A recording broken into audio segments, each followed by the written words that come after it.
सच्चिदानंदरूपाय विश्वोत्पत्त्यादिहेतवे तापत्रय विनाशाय श्रीकृष्णाय वयं नुमः।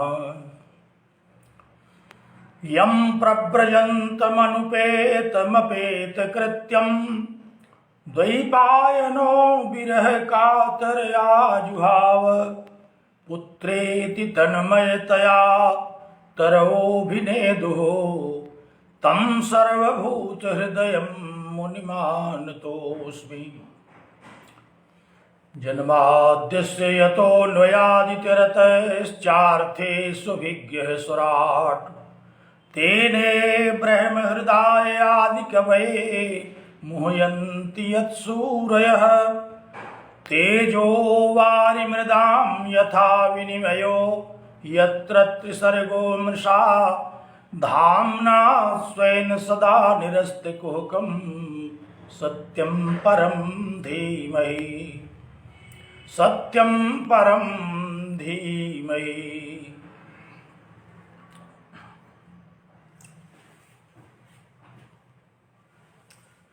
जगत विख्यात महिमा मंडित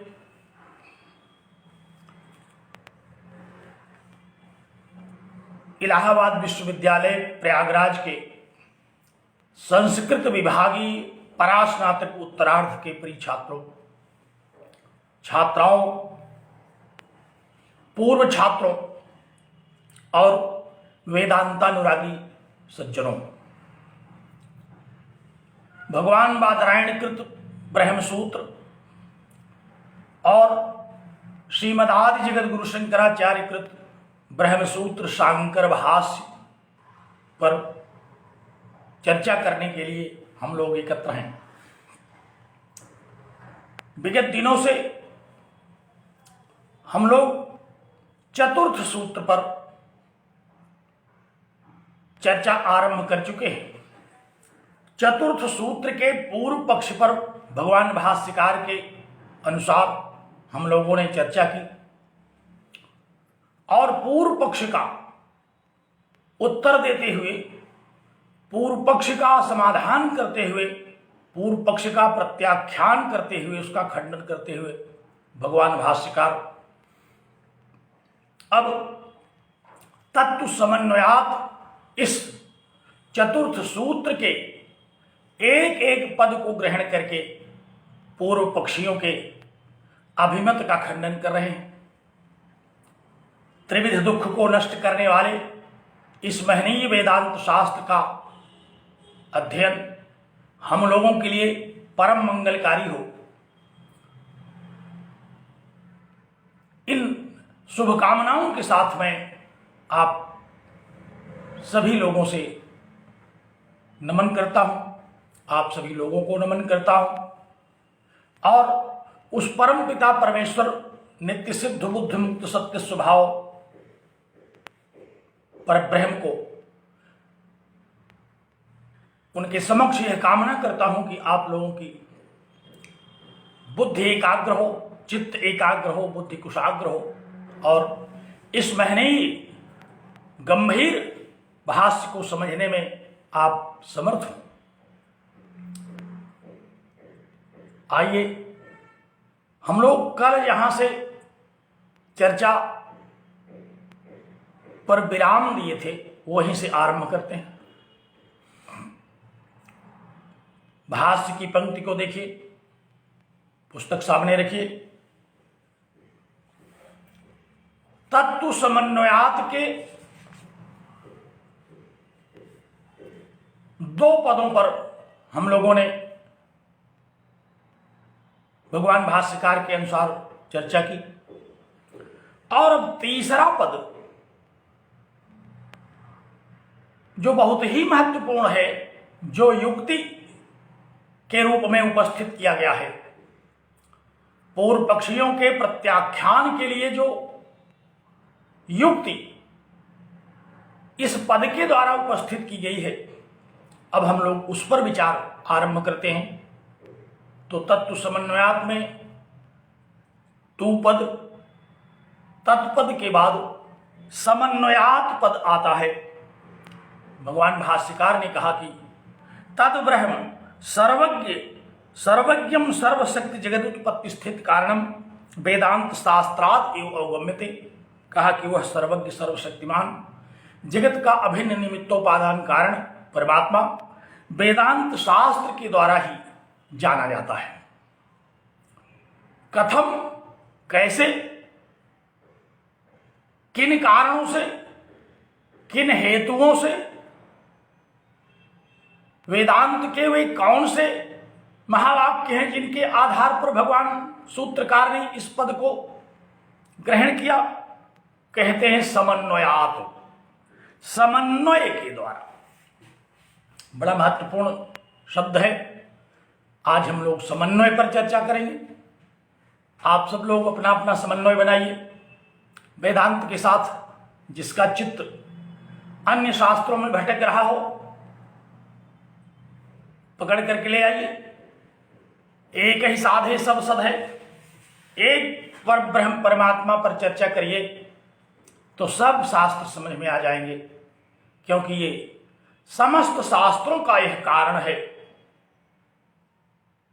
शास्त्र योनित्वात् में हम लोगों ने इस पर विस्तृत चर्चा की कि महतः ऋग्वेदादि शास्त्र से कारणम ब्रह्म, महान ऋग्वेदादि शास्त्र जो है उनका कारण वही पर ब्रह्म है।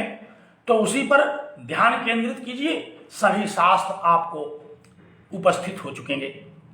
तो कहते हैं कि समन्वयात, समन्वय के कारण पंचम्यंत है यह पद।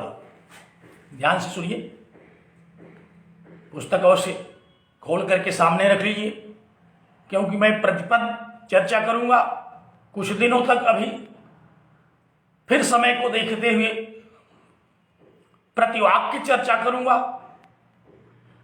और तब भी यदि पाठ्यक्रम पूरा न हुआ तो प्रतिसूत्र चर्चा करूंगा, जिससे कि हम लोगों का यह पाठ्यक्रम समयानुसार पूर्ण हो।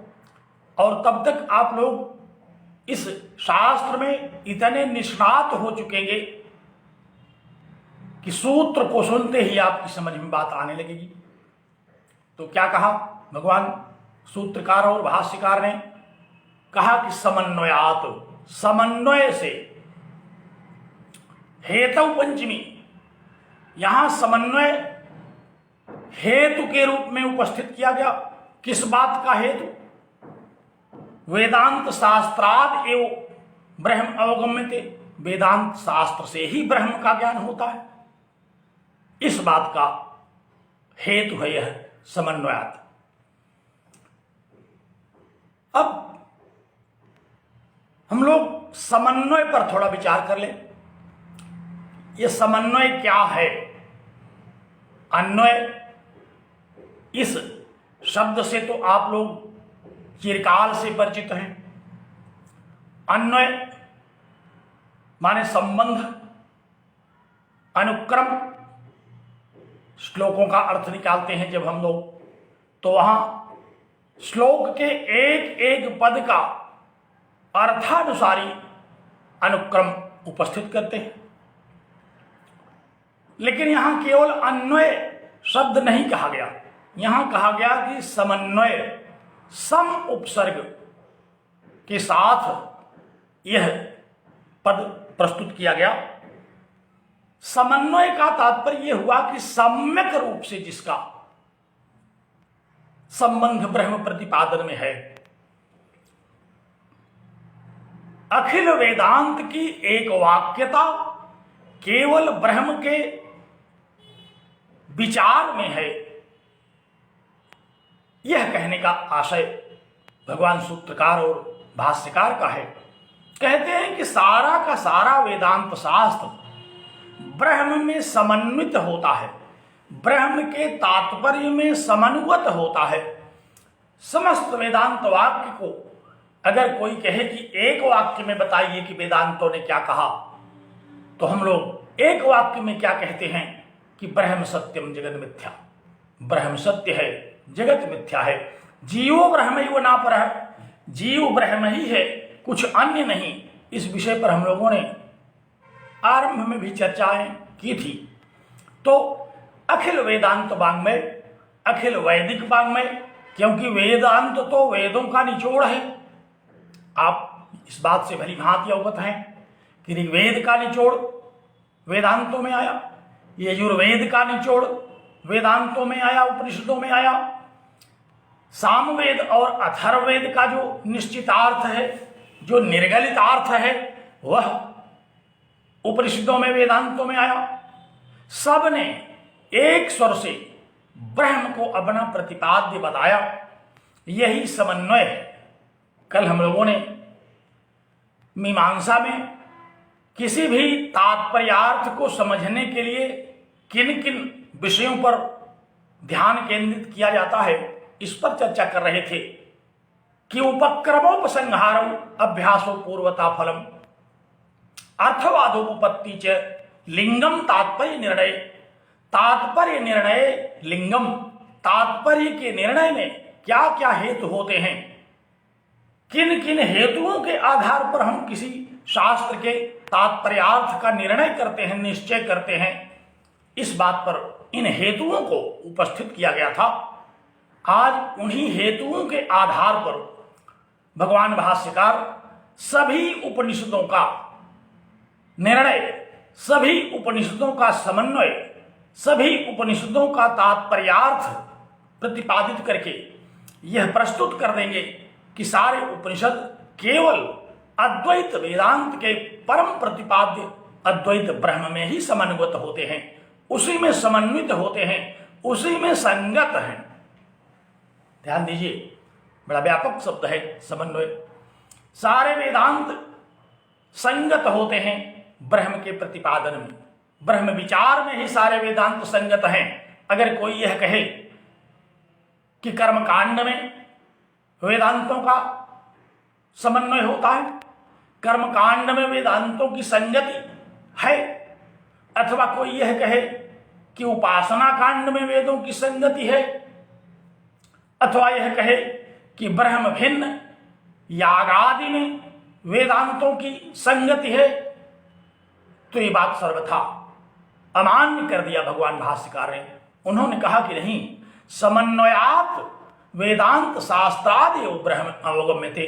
समन्वय के द्वारा वेदांत शास्त्र से केवल अद्वैत ब्रह्म ही अवगत होता है। समग्र वेदांत शास्त्र न तो कर्मकांड के साथ, न ही उपासना कांड के साथ, न ही किसी अन्य विषय में, अपितु एक अद्वैत विषय है, परमात्मा ब्रह्म ईश्वर, उसी में यह संगत है, उसी के साथ समन्वित है।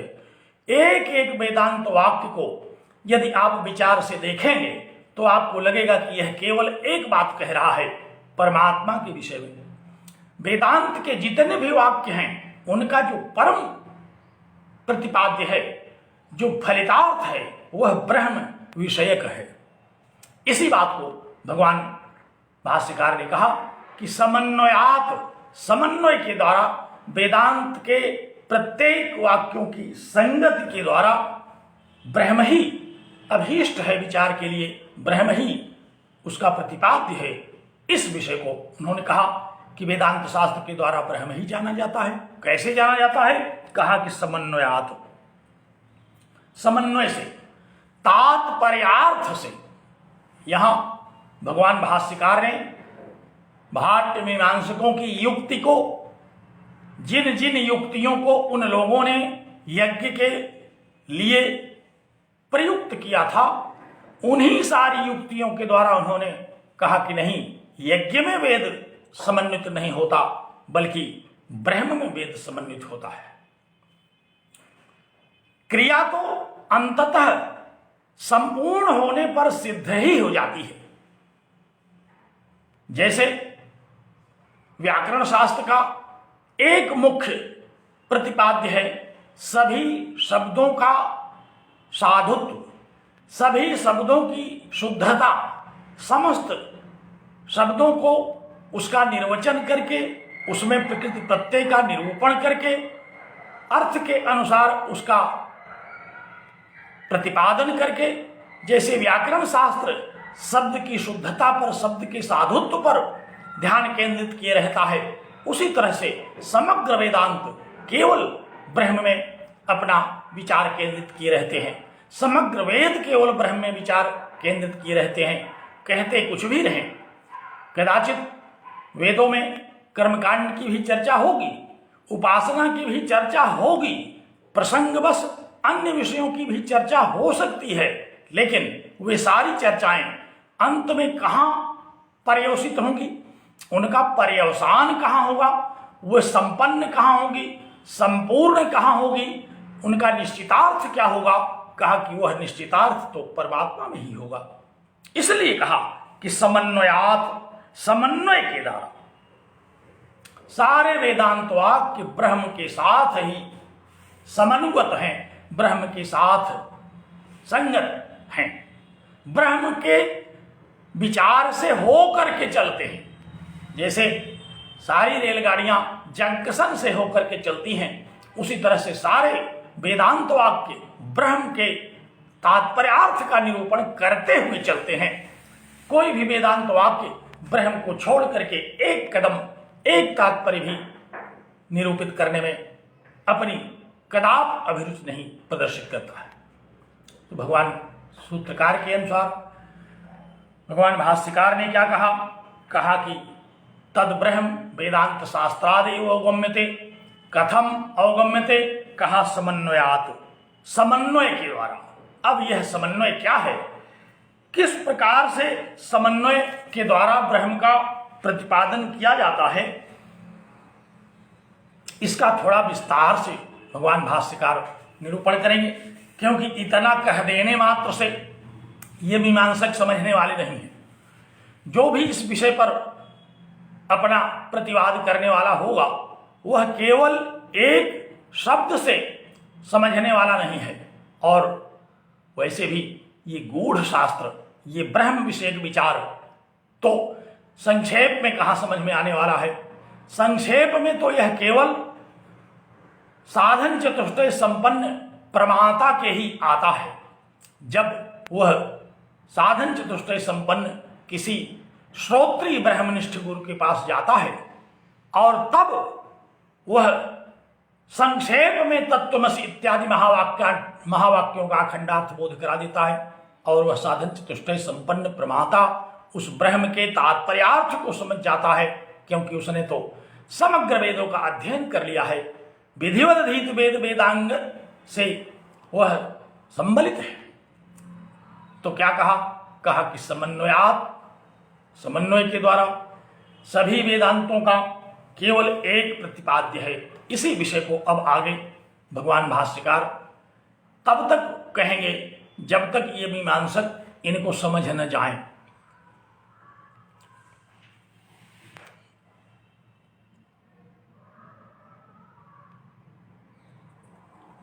आप लोगों के मन में जो जो संदेह हैं अभी सबका निराकरण भगवान भाष्यकार करते चलेंगे। आप इसको ध्यान से सुनते चलिए। आपकी शंकाओं को मैं देख रहा हूं और मैं यह भी समझ रहा हूं कि आपकी शंका का निराकरण ही अब करने के लिए मैं इस शास्त्र को आरंभ कर रहा हूं। तो भाष्य की पंक्ति को देखिए, क्या कहा, कहा कि सर्वेषु वेदांतेषु वाक्यानि तात्पर्येण एतस्य अर्थस्य प्रतिपादकत्वेन समन्वतानि। समन्वय की व्याख्या शुरू किया। कैसे समन्वय होता है समस्त वेदांतों का ब्रह्म में। कहा कि तात्पर्येण, तात्पर्य के द्वारा। जैसे मीमांसकों ने कहा था कि अर्थवाद इत्यादि वाक्यों का तात्पर्य से हम क्रिया में समन्वय करते हैं। तात्पर्यार्थ, एक वाक्यता, ये कुछ ऐसे शब्द हैं जो बहुत व्यापक अर्थ को अपने में निहित करके चलते हैं। तो कहा कि जैसे मीमांसक, जो कर्मकांडी मीमांसक हैं, ये कह रहे थे कि वेद के सारे वाक्य जो कदाचित क्रियार्थक नहीं प्रतीत हो रहे हैं, वे भी तात्पर्यार्थ से यज्ञ के साथ ही समन्वित होते हैं। उसी प्रकार भगवान भाष्यकार ने कहा कि आप ही की परिभाषा में, आप ही की भाषा में मैं आपको यह समझाता हूं कि समस्त वेदांत वाक्य ब्रह्म में ही समन्वित होते हैं। कैसे? कहा तात्पर्येण एतस्य अर्थस्य प्रतिपादकत्वेन, तात्पर्य के द्वारा इसी अर्थ का प्रतिपादन करते हैं। इसी अर्थ से क्या तात्पर्य है? कहा कि एतस्य माने सर्वज्ञ सर्वशक्तिमान ब्रह्म वेदांत शास्त्र का ही प्रतिपाद्य है। यह जो अर्थ है इसी का प्रतिपादन सभी वेदांत वाक्य करते हैं। ध्यान से इस पंक्ति को देखिए जरा, क्योंकि ये परीक्षा की दृष्टि से भी बड़ी महत्वपूर्ण है।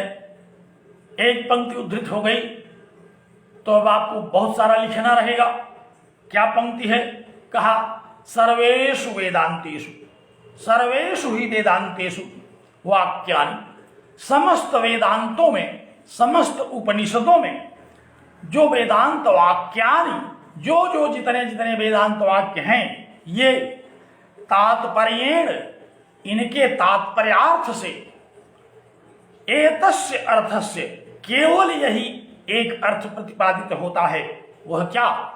कि सर्वज्ञ सर्वशक्तिमान ब्रह्म वेदांत शास्त्र से ही समझा जाता है और सारे वेदांत वाक्य इसी में प्रतिपादकत्वेन समन्वितानि, इसी का प्रतिपादन करते हुए, इसी का व्याख्यान करते हुए, इसी का विवेचन करते हुए, इसी की संगति बताते हुए समन्वितानि, संगत होते हैं, समन्वित होते हैं। सारे वेदांत वाक्य केवल एक बात बताते हैं, क्या? ब्रह्म विषयक विचार। कैसे इस बात को हम लोग मान लें? मीमांसकों से भगवान भाष्यकार ने कहा कि आप जरा अपनी मीमांसा समझने की पद्धति का स्मरण कीजिए, तो मैं आपकी ही पद्धति में इस विषय का निरूपण कर देता हूं।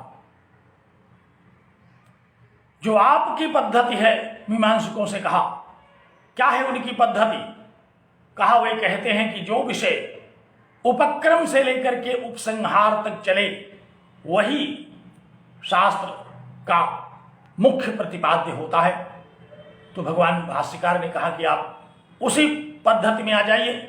मैं बताता हूं कि सभी वेदांत, सारे वेद उपक्रम से लेकर के उपसंहार तक केवल अद्वैत परमात्मा में ही विचार करते हैं और उपक्रम किया, मीमांसा की पद्धति में ही समझाना आरंभ किया। ध्यान दीजिए, बात आज की थोड़ी अच्छी है, सुनने योग्य है, समझने योग्य है, विचार करने योग्य है। इसीलिए वेदांत शास्त्र अपना यह नारा देता है कि श्रोतव्य मंतव्य निधिध्यासितव्य। पहले सुनिए, फिर गुनिए, फिर उसको अपने आचरण में ले आइए। तो इसको सुनिए, कैसे ये सारे वेदांत ब्रह्म में समन्वित होते हैं। आरंभ किया उपक्रम, कहा कि वेदांत यहीं से आरंभ ही हो रहा है। कहां से? सबसे पहले छांदोग्य उपनिषद की एक श्रुति को उद्धृत किया। छांदोग्य उपनिषद की एक श्रुति का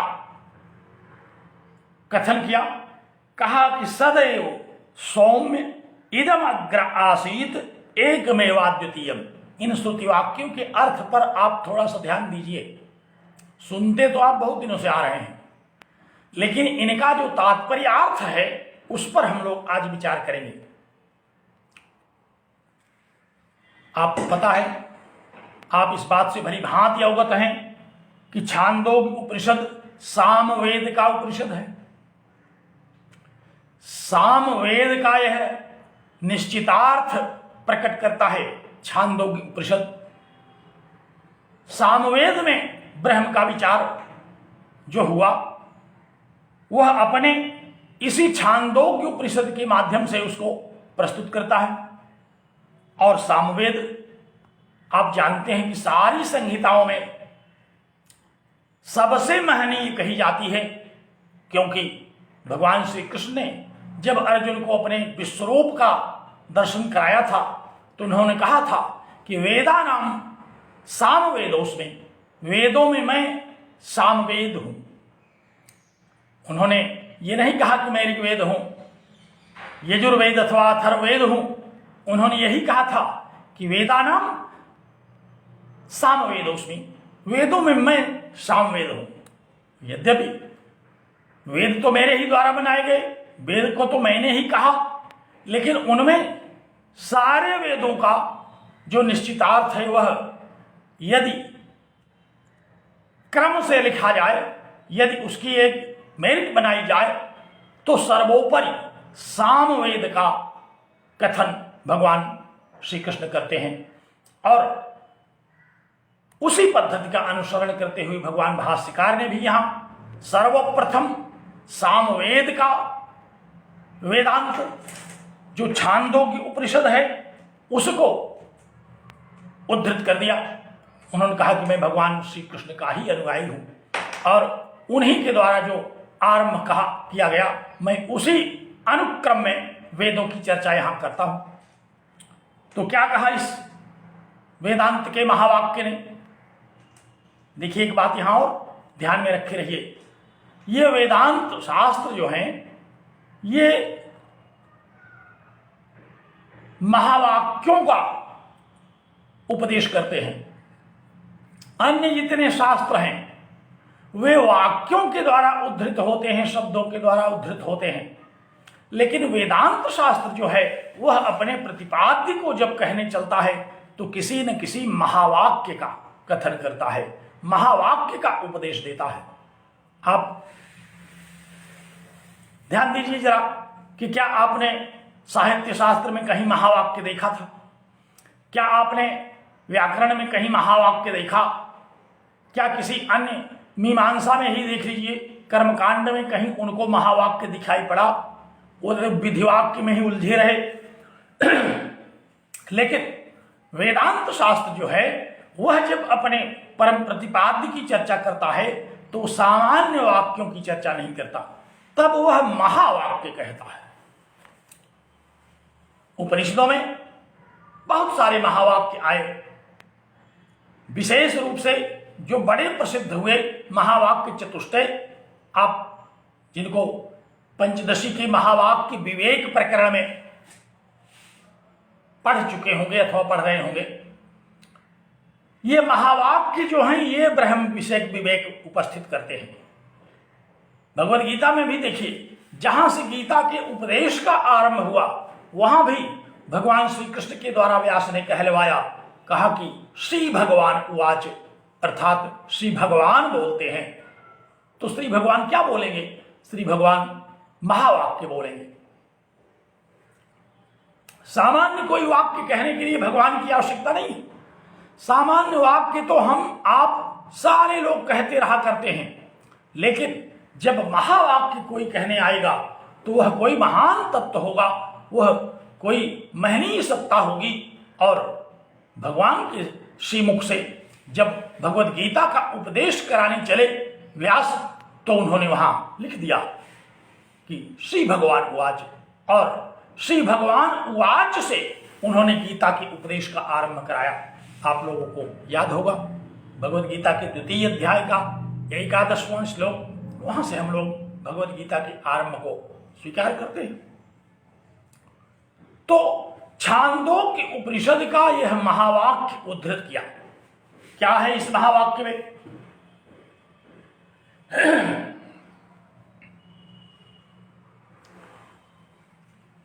जिज्ञासु को संबोधित करते हुए कहते हैं,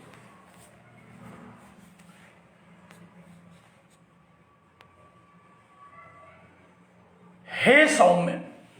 सौम्य यहां संबोधन है।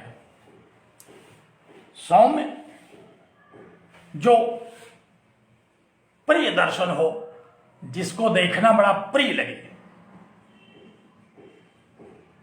यहां आपको स्मरण होगा वरुण ने भृगु को उपदेश देना यहां आरंभ किया, श्वेत केतु को उपदेश दिया। यहां श्वेत केतु है जिज्ञासु। कहा कि हे श्वेत केतु, श्वेत केतु है वह नितांत निर्मल अंतःकरण वाला है। इस पद का ही तात्पर्यार्थ साधन चतुष्टय की ओर चला जाता है। तो कहते हैं कि हे सौम्य, हे प्रियदर्शन, और प्रियदर्शन क्यों कहा? क्या देखने में बड़े सुंदर थे? शास्त्रों में अनेक बार इस प्रकार के संबोधनों को किया गया। प्रायः कोई पिता अपने संतान के लिए यह संबोधन देता है, क्योंकि दुनिया में सबसे सुंदर, सबसे प्रिय उसकी संतान ही उसे दिखाई पड़ती है। तो यहां भी कहा कि हे सौम्य, बड़ा सौम्य व्यक्तित्व है। हम लोग भी जब किसी के व्यक्तित्व की प्रशंसा करना आरंभ करते हैं तो क्या कहते हैं? बड़े सौम्य विचार के हैं।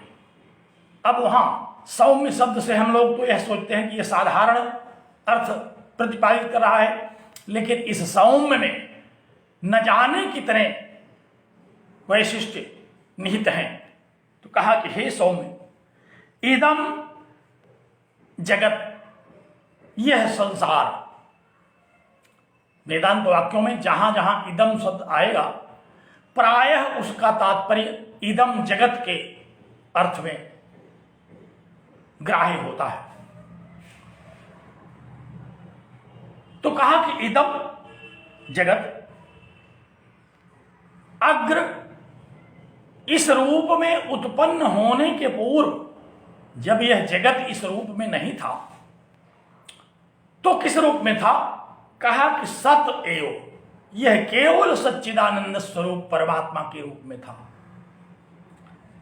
हे सौम्य, इदम, यह जगत, अग्र माने उत्पत्ति के पहले, अग्र माने आगे, सबसे आगे। कौन पैदा हुआ? कहा कि पैदा तो सबसे आगे यही जगत हुआ। और किससे पैदा हुआ?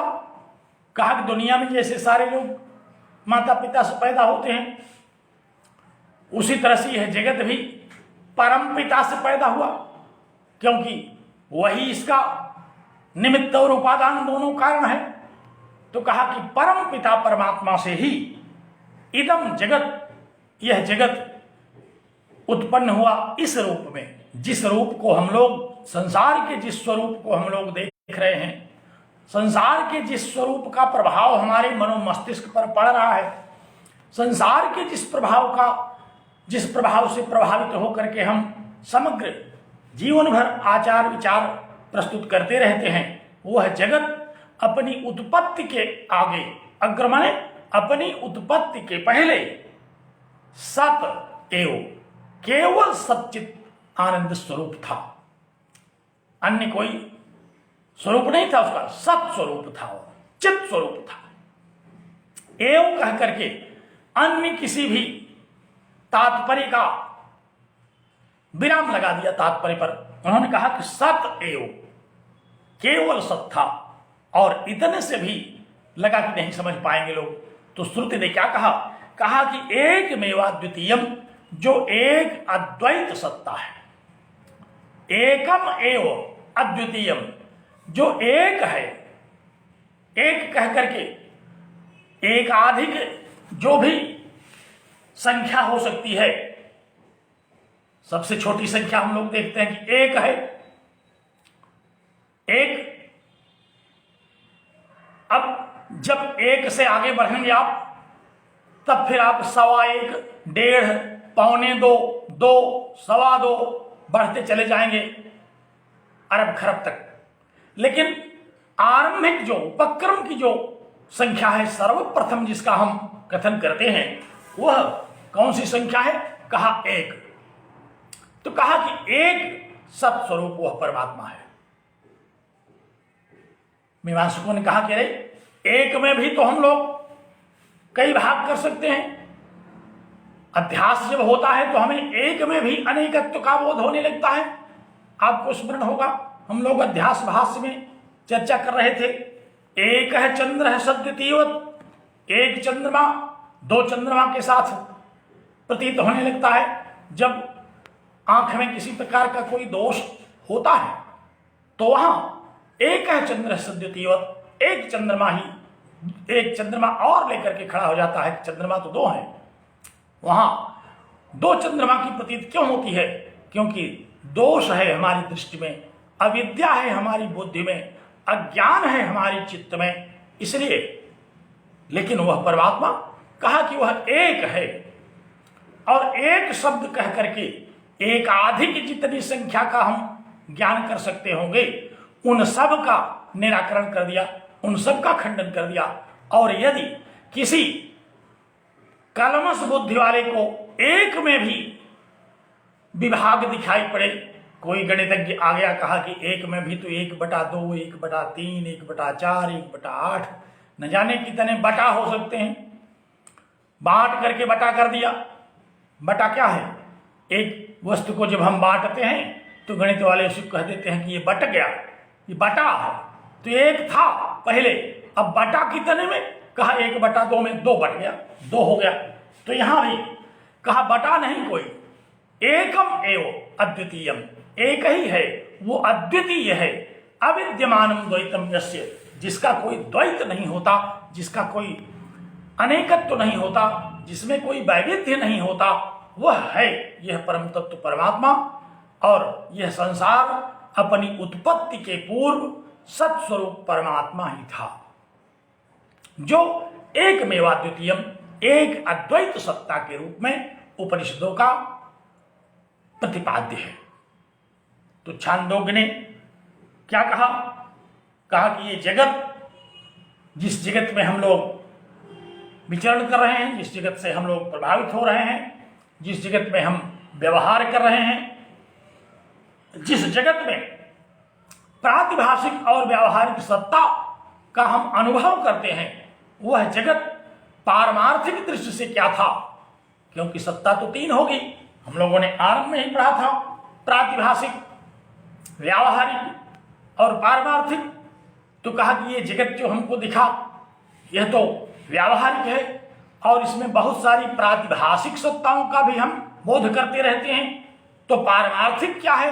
कहा पारमार्थिक तो वही है, सत एव, वो सत तत्व है, चित तत्व है, आनंद तत्व है, जिसको सारी उपनिषदें, सारे वेदांत एक स्वर से निरूपित करते हैं। जैसे यहां छांदोग्य ने किया, कहा कि सदैव सौम्य इदम अग्र आसीत एकमेवाद्वितीयम, कि हे सौम्य, यह जगत अपनी उत्पत्ति के पूर्व सत्स्वरूप परमात्मा ही था, यह और कुछ दूसरा नहीं था, यह था परमात्मा ही, जो सत तत्व है, मिथ्या नहीं है, असत्य नहीं है, विकारी नहीं है, निर्विकार है। और यह निर्विकार ब्रह्म हम कब समझेंगे? जब हम निर्विचार हो जाएंगे, जब निर्विचार हो जाएंगे, जब विविध विचार जो हमारे मन में उठा करते हैं इस जगत के विषय में, वे सारे के सारे विचार इसी ब्रह्म में समन्वित हो जाएंगे, तब ब्रह्मबोध होगा। तो कहा कि यहां से ब्रह्म के विषय में आरंभ किया, उपक्रम से लेकर के उपसंहार तक सारे उपनिषदों का प्रतिपाद्य क्या कहा गया? कहा कि छांदोग्य उपनिषद में जब ब्रह्म विवेचन शुरू हुआ तो छांदोग्य उपनिषद की यह श्रुति जो 629 क्रमांक लिखा है इस श्रुति के आगे, यहां से ब्रह्म विषयक विचार शुरू हुआ। और इस श्रुति में क्या कहा गया? कहा कि जगतः पृथक सत्ता न विद्यते, जगत से पृथक कोई दूसरी सत्ता है ही नहीं।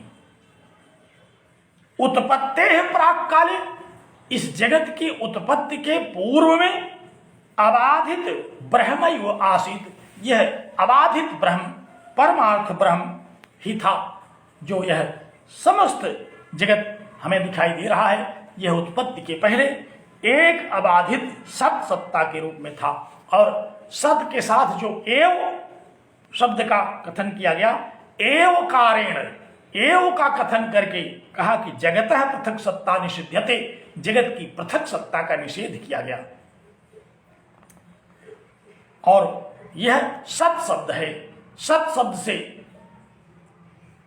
उसकी सत्ता का निरूपण किया गया परमात्मा का। और एव शब्द से उसमें सजातीय विजातीय स्वगत भेद के राहित्य का कथन किया गया।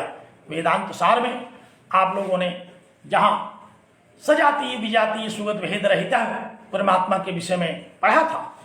यह सजातीय विजातीय सुगत भेद रहित है, यह उसका लक्षण कहाँ से आया? एव से, जो इस छांदोग्य उपनिषद की श्रुति ने कहा कि सद एव, वह सत स्वरूप था। तो सजातीय विजातीय स्वगत भेद रहित है, एकमेवाद्वितीय ब्रह्म, यही ब्रह्म ही है, इससे अतिरिक्त अन्य कोई सत्ता नहीं है। यहां से आरंभ करके एकम एव अद्वितीयम, यह जो श्रुति वाक्य में 3 पद आए, ये तीनों पद मिल करके क्या किया इन्होंने ब्रह्म के स्वरूप लक्षण पर चर्चा करना आरंभ कर दिया। कहा कि वह सत्स्वरूप है, एक है और सजातीय विजातीय सुगत भेद रहित है। तद भिन्न कोई भी सत्ता अगर किसी को प्रतीत होती हो तो वह सत्ता नहीं है। एवं अद्वितीय ब्रह्म, इस प्रकार अद्वितीय ब्रह्म का उपक्रम किया छांदोग्य शास्त्र ने। अद्वितीय ब्रह्म के विषय में विचार आरंभ करके कहां तक विचार किया? कहा कि एतदात्मिदं सर्वम, यह सारा जगत यही आत्म तत्व है, यही आत्मा ही यह सारा जगत है। और 6, 8, 7, 6, 2, 9 से आरंभ करके 6, 8, 7 तक छांदोग्य उपनिषद में ब्रह्म का विचार किया गया। तो आरंभ से ब्रह्म के विषय में विचार करते हुए उपसंहार तक पहले तो कह दिया गया कि जगत की उत्पत्ति के पहले यह परमात्मा ही सत्स्वरूप था, और उत्पत्ति के बाद जिस जगत की हम अनुभूति करते हैं, जिस जगत का हम लोक व्यवहार में अनुभव करते हैं, वह सब क्या है? कहा कि एतदात्मिदं सर्वम, इदम जगत एतद आत्मा एव, यह सारा का सारा जगत ये आत्म तत्व ही है, ये ब्रह्म तत्व ही है। तो छांदोग्य उपनिषद ने, जो कि सामवेद का उपनिषद है, उसने उपक्रम से लेकर के उपसंहार तक क्या विवेचन किया? उपक्रम से लेकर के उपसंहार तक उसने केवल यही विवेचन किया कि यह सारा का सारा वेदांत उसी ब्रह्म को ही एकमात्र अद्वैत सत्ता स्वीकार करता है, उसी को चर्चा, उसी को विचार का विषय स्वीकार करता है। तो उपक्रम से लेकर के उपसंहार तक सामवेद ने इसी ब्रह्म की चर्चा की। मीमांसकों ने कहा कि एक वेद आप पा गए लगता है, और किसी वेद से भी कहीं ऐसी चर्चा है? कहा हाँ, और भी वेदों से चर्चा है। दूसरे वेद से महावाक्य उद्धृत किया, और अभी छांदोग्य उपनिषद में उपक्रम से लेकर के उपसंहार तक जो जिस ब्रह्म की चर्चा चली, उसी में जितने भी हेतु हैं मीमांसा को समझने वाले, उन सब का उदाहरण किया। कहा कि उपक्रम से लेकर के उपसंहार तक तो ये 2 श्रुति वाक्य आए। आरंभ हुआ सदैव सौम्य इदम अग्र आसीत एकमेवाद्वितीयम, और उपसंहार हुआ क्या? उपसंहार हुआ एतदात्मिदं सर्वम। यहां उपक्रम से लेकर के उपसंहार तक एक तात्पर्य, एक ब्रह्म विषयक चर्चा का आरंभ किया। और जब श्वेत केतु ने ब्रह्म का श्रवण किया, ब्रह्म विषयक बोध करने लगा, कहा कि कौन है वह ब्रह्म? तो श्वेत केतु को कई बार तत्त्वमसि महावाक्य का उपदेश करके कहा गया कि तत्त्वमसि, तत्त्वमसि, तत्त्वमसि, और 9 बार कहा गया तत्त्वमसि महावाक्य का कथन। नवकृतोऽभ्यास, 9 बार इस तत्त्वमसि का कथन जब कर दिया, तो फिर अखंडार्थ बोध हुआ श्वेत केतु को, और उसको क्या अनुभव हुआ? कहा कि अहम ब्रह्मास्मि। 9 बार तत्त्वमसि कहने के बाद उसने इस अनुभूति को कर लिया कि अहम ब्रह्मास्मि। जैसे हम लोग किसी को उसका ज्ञान कराते हैं, कोई व्यक्ति मिला और उससे जब कहते हैं कि तुम विद्यार्थी हो, तुम छात्र हो, तुम जिज्ञासु हो, कई बार कहने के बाद उसको लग जाता है अच्छा तो मैं ही छात्र हूं, मुझे तो लग रहा था कि मैं कोई और हूं। वह केवल छात्र है, अन्य कुछ नहीं। तो उसी तरह से साधन चतुष्टय संपन्न को जब 9 बार कहा गया कि तत्त्वमसि, तो उसे अहम ब्रह्मास्मि का ज्ञान हो गया। और इस प्रकार उपक्रम से लेकर के उपसंहार तक, उपक्रमोपसंहार अभ्यास अर्थात बार बार कहा गया। और फिर वेदांत के ही प्रमाण के द्वारा उस ब्रह्म के स्वरूप पर चर्चा की गई, जिसकी चर्चा अभी हम आगे करेंगे। और कहा कि केवल वेदांत प्रमाण से ब्रह्म को समझा जाता है, अन्य कोई दूसरा प्रमाण नहीं है। और ब्रह्म विषयक, मुक्ति विषयक अनेक श्रुति वाक्यों के द्वारा अर्थवाद उपपत्तियां प्रस्तुत की गई, जिनके द्वारा ब्रह्म का ही विवेचन किया गया।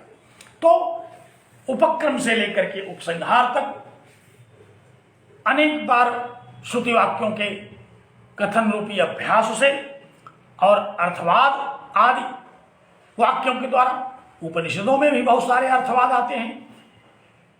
मीमांसकों ने कहा कि कितना दिन लगेगा भाई ब्रह्म विचार समझने में? हमारे यहाँ तो केवल अधिकतम 1 वर्ष में हम कोई भी यज्ञ पूर्ण कर लेते हैं। आपके यहाँ कितना दिन लगता है? आपने तो वेदांत सार में कहा था कि अस्मिन जन्मनि जन्मांतरेवा, कई जन्मों की योजना बना करके आप बैठे हैं वेदांत समझाने के लिए। कहा नहीं, हमारे यहाँ भी एक एक श्रुति वाक्य हैं, वो कहते हैं कि तस्य तावदेव चिरम यावन्न विमोक्षे। कहा उसमें तो 1 क्षण लगता है। कितनी देर लगती है? कहा देर की बात छोड़ो, तस्य तावदेव चिरम, ब्रह्म की अनुभूति होने में उतना ही विलंब लगता है जितनी देर में अज्ञान विनाश हो जाए। किसी से पूछे कि एक बल्ब को, एक कमरे के अंधकार को दूर करने में कितना समय लगता है? कहा कि बस जितना समय स्विच दबाने में, स्विच दबाते ही जैसे बल्ब जल करके कमरे में व्याप्त निबिड़ अंधकार को नष्ट कर देता है, उसी तरह से अज्ञान रूपी स्विच जैसे ही दगी, अज्ञान जैसे ही नष्ट हुआ, वैसे ही वह प्रकाश स्वरूप परमात्मा, परम प्रकाश स्वरूप परमात्मा का अनुभव हो जाता है। तो तस्य तावदेव चिरम, ये सब अर्थवाद वाक्य हैं। कहा कि इतना ही विलंब है, बहुत विलंब नहीं है, केवल क्षण भर की, केवल कहने भर की देर है। जैसे बल्ब जलाते ही अंधकार नष्ट हो जाता है, वैसे ही अहम ब्रह्मास्मि की अनुभूति होते ही ब्रह्मानुभूति हो जाती है। तो ये सारे के सारे वेदांत वाक्य उपक्रम से लेकर के उपसंहार तक अनेक प्रकार की युक्तियों से, अर्थवाद से, अनेक प्रकार के हेतुओं से केवल ब्रह्म का प्रतिपादन करते हैं, अन्य कोई दूसरा इनका प्रतिपाद्य है ही नहीं। एक छांदोपनिषद के इस वाक्य को उद्धृत करके भगवान भाष्यकार ने ब्रह्म के समन्वय का क्या तात्पर्य है, इसका प्रतिपादन करना आरंभ किया है। अभी तो 3 वेद और उनके अपने अपने वेदांत बचे ही हैं। एक वेद का उद्धरण करके, एक उपनिषद के महावाक्यों का उद्धरण करके उन्होंने यह प्रतिपादित कर दिया कि इस वेदांत का एक प्रतिपाद्य है, वह अद्वैत ब्रह्म। आप लोग सो तो नहीं गए हैं? बात हमारी समझ में आ रही कि नहीं? बात बड़ी गंभीर है, लेकिन बड़ी सरल है, बड़ी रोचक है सुनने में, और सुनने से ज्यादा कहने और उससे भी ज्यादा समझने में आनंद आता है। तो भगवान भाष्यकार ने एक श्रुति का उद्धृत देते हुए एक वेदांत वाक्य का प्रतिपादन किया और कहा कि सारी श्रुतियां इसी तरह से, सारे वेद वेदांत इसी प्रकार परमात्मा के साथ ही अनुगत होते हैं। तो मैं आज केवल सामवेद की इस छांदोग्य उपनिषद के श्रुति वाक्य के द्वारा किस प्रकार उपक्रम से लेकर के उपसंहार तक ब्रह्म का प्रतिपादन किया गया, भगवान भाष्यकार के द्वारा उद्धृत हेतुओं के आधार पर, टीकाकारों के आधार पर मैंने इसका आपको ज्ञान कराने की चेष्टा की और मुझे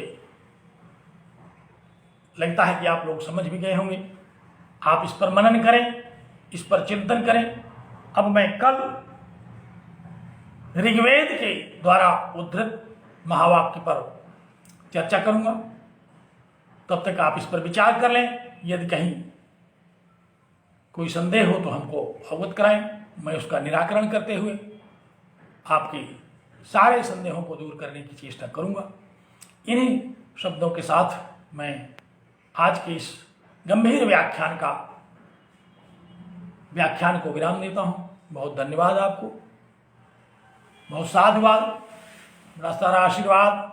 नमो नमः।